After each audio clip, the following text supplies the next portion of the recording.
There are blocks in the text section that we can use to work with text. For example, the isEmpty block specifies whether the text contains at least one character. In other words, if there are no characters in the text and the text is empty, the isEmpty block returns the value true, or the uppercase block converts all the characters in the text to uppercase English letters for us. The trim spaces from block clears the empty spaces of a text from the beginning or the end of the text.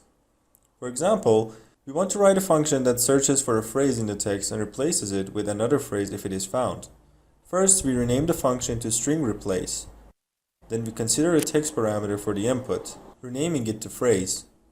In the object section, we specify the function output using the return block. In the text section, using the replace block, we can replace part of the text with a new phrase. For example, we want to replace all the words car with the word bike in one phrase.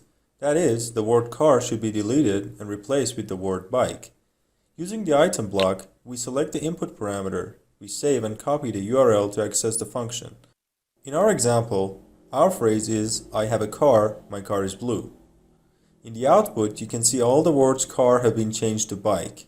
I have a bike, my bike is blue. Thanks for watching this video. Subscribe for more tutorials on using appmaker.com.